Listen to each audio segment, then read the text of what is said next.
ಸ್ನೇಹಿತರೆ, northern ರೈಲ್ವೆಯಲ್ಲಿ ಖಾಲಿರ್ತಕ್ಕಂಥ apprentice ಹುದ್ದೆಗಳ ನೇಮಕಾತಿಯ ಬಗ್ಗೆ ಇವತ್ತಿನ ಈ ಒಂದು ವಿಡಿಯೋದಲ್ಲಿ ಪ್ರತಿಯೊಂದನ್ನು ಕೂಡ ವಿವರವಾಗಿ ನೋಡೋಣ. ಅದೇ ರೀತಿ ಒಂದು ವಿಡಿಯೋನ ಯಾರಾದರೂ ಹೊಸದಾಗಿ ನೋಡ್ತಿದ್ರೆ ಸಬ್ಸ್ಕ್ರೈಬ್ ಮಾಡ್ಕೊಳ್ಳಿ. ಈ ಒಂದು ನಾರ್ತನ್ ರೈಲ್ವೆಯಲ್ಲಿ ಖಾಲಿರ್ತಕ್ಕಂಥ ಹುದ್ದೆಗಳಿಗೆ ಸಂಬಂಧಪಟ್ಟಂತೆ ಅರ್ಜಿನ ಸಲ್ಲಿಸೋದಕ್ಕೆ ಯಾವ ರೀತಿ ಕ್ವಾಲಿಫಿಕೇಷನ್ ಆಗಿರಬೇಕು, ಎಷ್ಟೆಷ್ಟು ವೇಕೆನ್ಸಿಗಳು ಖಾಲಿ ಇರ್ತವೆ ಮತ್ತು ಸೆಲೆಕ್ಷನ್ ಪ್ರೊಸೆಸ್ ಆಗಿರ್ಬೋದು, ಜೊತೆಗೆ ಇನ್ನಿತರ ಮಾಹಿತಿ ಬಗ್ಗೆ ನಾವಿಲ್ಲಿ ಪ್ರತಿಯೊಂದನ್ನು ಕೂಡ ಈಗ ವಿವರವಾಗಿ ನೋಡ್ತಾ ಹೋಗೋಣ. ಇಲ್ಲಿ ಮೊದಲದಾಗಿ ಅರ್ಜಿ ಸಲ್ಲಿಸೋ ಪ್ರಾರಂಭ ದಿನಾಂಕ ಬಂದ್ಬಿಟ್ಟು 25/11/2025 ಸ್ಟಾರ್ಟ್ ಆಗಿರುತ್ತೆ. ಈ ಒಂದು ಡೇಟಿಂದ ನೀವು ಇಲ್ಲಿ 24/12/2025 ತನಕ ಆನ್ಲೈನ್ ಮೂಲಕ ಅರ್ಜಿನ ಸಲ್ಲಿಸಬೇಕಾಗತ್ತೆ. ಆ ಒಂದು ಅಪ್ಲೈ ಮಾಡೋ ಲಿಂಕನ್ನು ಕೂಡ ನಾನು ನಮ್ಮ ಟೆಲಿಗ್ರಾಮ್ ಗ್ರೂಪಲ್ಲೇ ಕೊಟ್ಟಿರ್ತೀನಿ. ಇನ್ನು ಇಲ್ಲಿ ಯಾವ ರೀತಿ ಆಯ್ಕೆಯನ್ನು ಮಾಡ್ಕೋತಾರೆ ಅಂದರೆ, ಅವರು ಮೆರಿಟ್ ಲಿಸ್ಟ್ನ ಮೂಲಕ ಆಯ್ಕೆಯನ್ನು ಮಾಡ್ಕೋತಾರೆ. ಆ ಒಂದು ಮೆರಿಟನ್ನು ಯಾವ ರೀತಿ ಅಥವಾ ಯಾವ ಒಂದು ಬೇಸ್ ಮೇಲೆ ಬಿಡುಗಡೆ ಮಾಡ್ತಾರೆ ಅದರ ಬಗ್ಗೆಯೂ ಕೂಡ ನಾನು ನಿಮಗೆ ಮಾಹಿತಿನ ತಿಳಿಸ್ಕೊಡ್ತಾ ಹೋಗ್ತೀನಿ. ಒಂದು ಮೆರಿಟ್ ಲಿಸ್ಟನ್ನು ಯಾವಾಗ ಬಿಡುಗಡೆ ಮಾಡ್ತಾರೆ ಅಂದರೆ, ಅವರು ಫೆಬ್ರವರಿ 2026ರಲ್ಲಿ ಕೂಡ ಒಂದು ಅನೌನ್ಸ್ ಮಾಡ್ತೀವಿ ಅಂತ ಅವರು ಇಲ್ಲಿ ಡೇಟ್ನು ಕೂಡ ಕೊಟ್ಟಿರ್ತಾರೆ. ಅದ್ರ ಬಗ್ಗೆಯೂ ಕೂಡ ನೀವು ಇಲ್ಲಿ ಮಾಹಿತಿಯನ್ನು ಚೆಕ್ ಮಾಡ್ಕೋಬೋದು. ಇಲ್ಲಿ ಫೆಬ್ರವರಿ 2026ರಲ್ಲಿ ಒಂದು ಮೆರಿಟನ್ನು ಕೂಡ ಅವರು ಬಿಡುಗಡೆ ಮಾಡ್ತಾರೆ.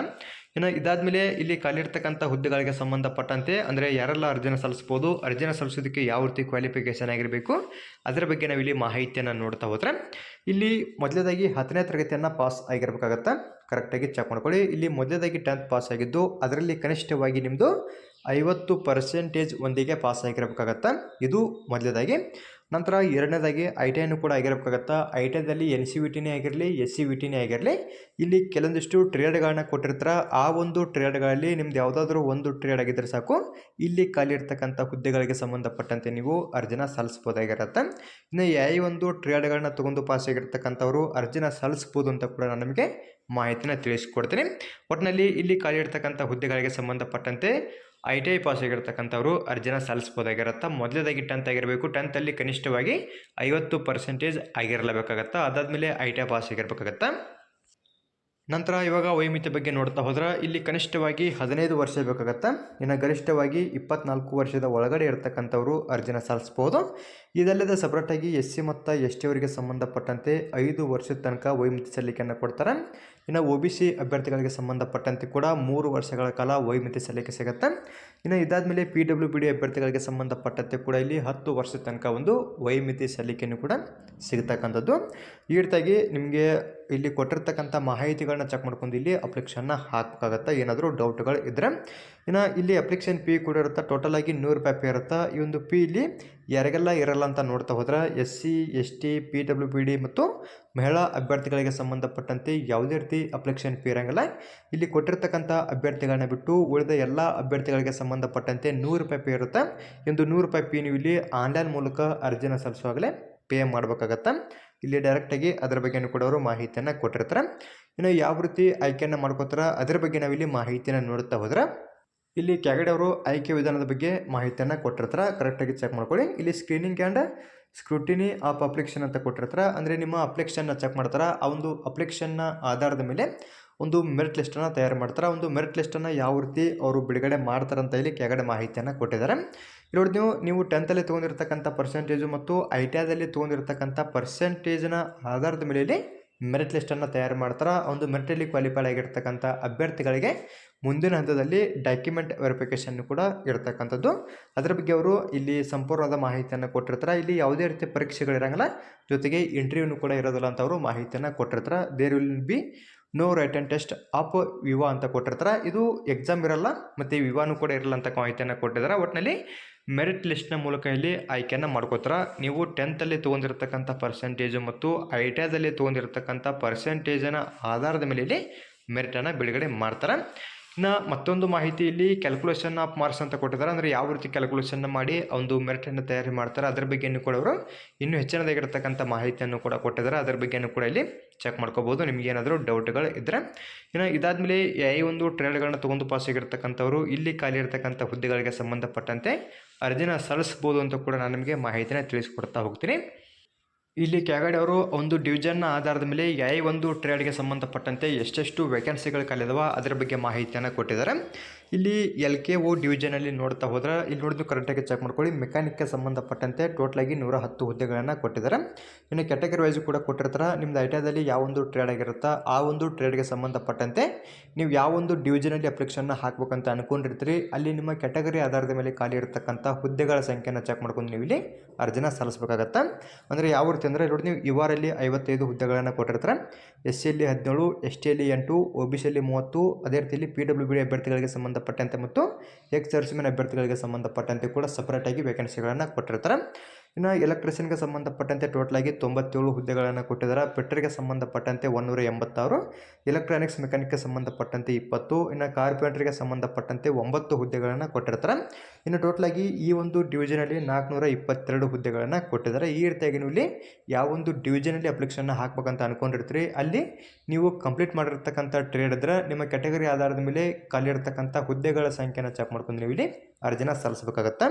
ಇನ್ನು ಎರಡನೇದಾಗಿ ಗ್ಯಾರೇಜ್ ವರ್ಕ್ಶಾಪಲ್ಲಿ ನೋಡ್ತಾ ಹೋದ್ರೆ ಇಲ್ಲಿ ಕೂಡ ಟೋಟಲಾಗಿ 374 ಹುದ್ದೆಗಳನ್ನು ಕೊಟ್ಟಿರ್ತಾರೆ. ಇಲ್ಲಿ ಕೂಡ ಸೇಮ್ ಅದೇ ರೀತಿಯಾಗಿ ಕಾರ್ಪೆಂಟರು, ಪಿಟ್ಟರು, ಪೇಂಟರು, ಟ್ರಿಮ್ಮರು, ಮೆಷಿನಿಸ್ಟು, ಅದೇ ರೀತಿ ವೆಲ್ಡರ್ ಆಗಿರ್ತಕ್ಕಂಥವ್ರು ಅಪ್ಲಿಕೇಶನ್ನ ಹಾಕ್ಬೋದು. ಇನ್ನು ಬ್ರಿಡ್ಜ್ ವರ್ಕ್ಶಾಪಲ್ಲಿ ನೋಡ್ತಾ ಹೋದ್ರೆ ಇಲ್ಲಿ ಕೂಡ ಟೋಟಲಾಗಿ 43 ಹುದ್ದೆಗಳನ್ನು ಕೊಟ್ಟಿದ್ದಾರೆ. ಇಲ್ಲಿ ಕೂಡ ಪಿಟ್ಟರು, ಮೆಕ್ಯಾನಿಕ್ ಮೋಟರ್ ವೆಹಿಕಲ್ಲು, ಅದೇ ರೀತಿ ಫೋರ್ಜರ್ ಆ್ಯಂಡ್ ಹೀಟ್ ಟ್ರೀಟರು, ಅದೇ ರೀತಿ ವೆಲ್ಡರು, ಪೇಂಟರು, ಮಿಷಿನಿಸ್ಟು, ಅದೇ ರೀತಿ ಟರ್ನರ್ ಆಗಿರ್ತಕ್ಕಂಥ ಅಪ್ಲಿಕೇಶನ್ನ ಹಾಕ್ಬೋದು. ಜೊತೆಗೆ ಇಲ್ಲಿ material handling equipment mechanic come operator ಅಂತ ಕೊಟ್ಟಿರ್ತಾರೆ. ಈ ಒಂದು ಟ್ರೇಡ್ ಆಗಿರ್ತಕ್ಕಂಥವ್ರು ಕೂಡ ಈ ಒಂದು ವರ್ಕ್ಶಾಪಲ್ಲಿ ಅಪ್ಲಿಕೇಶನ್ನ ಹಾಕ್ಬೋದಾಗಿರುತ್ತೆ. ಇನ್ನು ಇದಾದಮೇಲೆ ರೋಲಿಂಗ್ ಸ್ಟಾಕ್ ವರ್ಕ್ಶಾಪಲ್ಲಿ ನೋಡ್ತಾ ಹೋದ್ರೆ ಇಲ್ಲಿ ಟೋಟಲಾಗಿ 333 ಹುದ್ದೆಗಳನ್ನು ಕೊಟ್ಟಿದ್ದಾರೆ. ಇಲ್ಲಿ ಪಿಟ್ಟರು, ಎಲೆಕ್ಟ್ರಿಷಿಯನ್ನು, ಮೆಷಿನಿಸ್ಟು, ವೆಲ್ಡರ್ ಆಗಿರ್ತಕ್ಕಂಥ ಅಪ್ಲಿಕೇಶನ್ನ ಹಾಕ್ಬೋದು.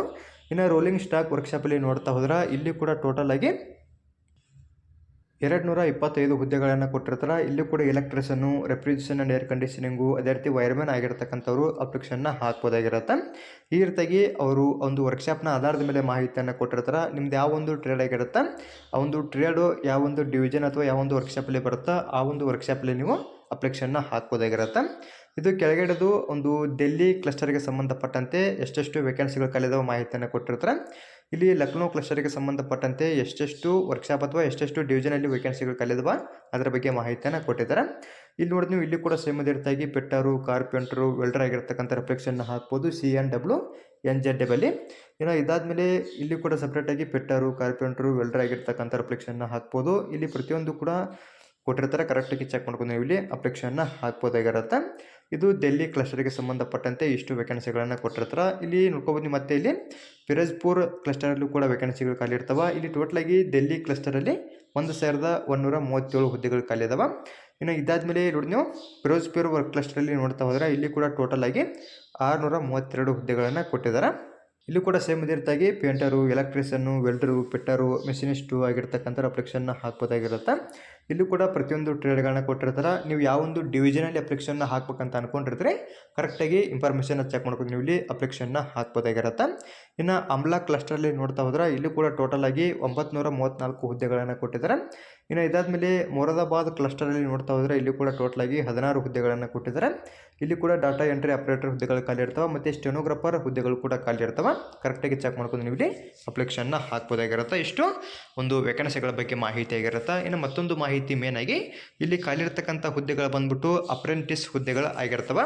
ಅಂದರೆ ತಾತ್ಕಾಲಿಕವಾಗಿ ನೀವು ಇಲ್ಲಿ ಕೆಲಸವನ್ನು ಮಾಡಬೇಕಾಗತ್ತಾ. ಎಷ್ಟು ವರ್ಷದ ಮಟ್ಟಿಗೆ ನೀವು ಇಲ್ಲಿ ಕೆಲಸವನ್ನು ಮಾಡಬೇಕಾಗತ್ತೆ ಅಂದರೆ ಅವರು ಡೈರೆಕ್ಟಾಗಿ ಕೊಟ್ಟಿಲ್ಲ. ಇಲ್ಲಿ ನೋಡಿ ಕರೆಕ್ಟಾಗಿ ಚೆಕ್ ಮಾಡ್ಕೊಳ್ಳಿ. ಕಾಂಟ್ರಾಕ್ಟ್ ಬೇಸ್ ಮೇಲೆ ನೀವು ಇಲ್ಲಿ ಕೆಲಸವನ್ನು ಮಾಡಬೇಕಾಗತ್ತಾ. ಇಲ್ಲಿ ಡೈರೆಕ್ಟಾಗಿ ಅದರ ಬಗ್ಗೆನೇ ಮಾಹಿತಿಯನ್ನು ಕೊಟ್ಟಿದ್ದಾರೆ. ಇನ್ನು ಸ್ಟೈಪಂಡ್ ಬಂದ್ಬಿಟ್ಟು ಅದನ್ನು ಕೂಡ ಇಲ್ಲಿ ಮೇಲ್ಗಡೆ ಕೊಟ್ಟಿದ್ದಾರೆ. ಒಂದು ಅಪ್ರೆಂಟಿಸ್ಶಿಪ್ ರೂಲ್ಸ್ನ ಪ್ರಕಾರ ನಿಮಗೆ ಪ್ರತಿ ತಿಂಗಳಲ್ಲಿ 6,000 ರೂಪಾಯಿಂದ 7,000 ರೂಪಾಯಿ ಮಾತ್ರ ಒಂದು ಸ್ಟೈಪಂಡ್ ಇಲ್ಲಿ ಸಿಗುತ್ತೆ. ಕರೆಕ್ಟಾಗಿ ಚೆಕ್ ಮಾಡ್ಕೊಂಡು ನೀವು ಇಲ್ಲಿ ಅಪ್ಲಿಕೇಶನ್ನ ಹಾಕ್ಬೋದಾಗಿರುತ್ತೆ. ಇಲ್ಲಿ ಒಂದು ಟ್ರೈನಿಂಗ್ ಬಗ್ಗೆ ಮಾಹಿತಿ ನೋಡ್ತಾ ಹೋದ್ರೆ ಅಂದರೆ ಟ್ರೈನಿಂಗ್ ಪೀರಿಯಡ್ ಎಷ್ಟು ವರ್ಷ ಇರಬಹುದು ಅಂದರೆ ಮಿನಿಮಮ್ ಆಗಿ 1 ವರ್ಷದ ತನಕ ಮಾತ್ರ ಒಂದು ಪೀರಿಯಡ್ ಇರುತ್ತೆ. ಕರೆಕ್ಟಾಗಿ ಚೆಕ್ ಮಾಡ್ಕೊಳ್ಳಿ. ನಿಮ್ಗೇನಾದರೂ ಡೌಟ್ಗಳು ಅಥವಾ ಇನ್ನೂ ಹೆಚ್ಚಿನದಾಗಿರ್ತಕ್ಕಂಥ ಮಾಹಿತಿ ಬೇಕಿದ್ದರೆ ಕಮೆಂಟ್ ಮಾಡಿ. ಅದರ ಬಗ್ಗೆಯೂ ಕೂಡ ನಾನು ಮತ್ತಷ್ಟು ಮಾಹಿತಿನ ತಿಳಿಸ್ಕೊಡ್ತೀನಿ. ಆಲ್ಮೋಸ್ಟ್ ಆಗಿ ಎಲ್ಲವನ್ನು ಕೂಡ ತಿಳಿಸ್ಕೊಡ್ತೀನಿ. ಏನಾದರೂ ಡೌಟ್ಗಳು ಅಥವಾ ಏನಾದರೂ ಮಿಸ್ ಆಗಿದ್ದರೆ ಕಮೆಂಟ್ ಮಾಡಿ. ಅದರ ಬಗ್ಗೆ ನಾನು ನಿಮಗೆ ಮಾಹಿತಿನ ತಿಳಿಸ್ಕೊಡ್ತಾ ಹೋಗ್ತೀನಿ. ಇಲ್ಲಿ ಮತ್ತೊಂದು ಮಾಹಿತಿ ಮೇನ್ ಆಗಿ ಇಲ್ಲಿ ಕರೆಕ್ಟಾಗಿ ಚೆಕ್ ಮಾಡ್ಕೊಳ್ಳಿ. 10+2 ಪ್ಯಾಟರ್ನಲ್ಲಿ ನಿಮ್ಮದು ಕ್ವಾಲಿಫಿಕೇಷನ್ ಕಂಪ್ಲೀಟ್ ಆಗಿರಬೇಕಾಗತ್ತೆ. ಅದೇ ರೀತಿ ಈ ಒಂದು ಅಪ್ಲೈ ಮಾಡೋ ಲಿಂಕನ್ನು ಕೂಡ ನಾನು ನಮ್ಮ ಟೆಲಿಗ್ರಾಮ್ ಗ್ರೂಪಲ್ಲಿ ಕೊಟ್ಟಿರ್ತೀನಿ. ಎಲಿಜಿಬಲ್ ಆಗಿರತಕ್ಕಂಥ ಪ್ರತಿಯೊಬ್ಬರು ಕೂಡ ಅರ್ಜಿನ ಸಲ್ಲಿಸಿ. ನಿಮಗೇನಾದರೂ ಅಪ್ಲಿಕೇಶನ್ ಹಾಕೋದ್ರ ಬಗ್ಗೆ ಗೊತ್ತಾಗದಿದ್ದಲ್ಲಿ ಇಲ್ಲಿ ಕೆಳಗಡೆ ಅವರು ಹಂತಗಳನ್ನು ಕೂಡ ಕೊಟ್ಟಿರ್ತಾರೆ. ಇಲ್ಲಿ ಕೆಳಗಡೆ ಕೊಟ್ಟಿರ್ತಕ್ಕಂಥ ಹಂತಗಳನ್ನು ಫಾಲೋ ಮಾಡ್ಕೊಂಡು ಕೂಡ ನೀವು ಇಲ್ಲಿ ಈಸಿಯಾಗಿ ಅರ್ಜಿನ ಸಲ್ಲಿಸ್ಬೋದಾಗಿರುತ್ತೆ.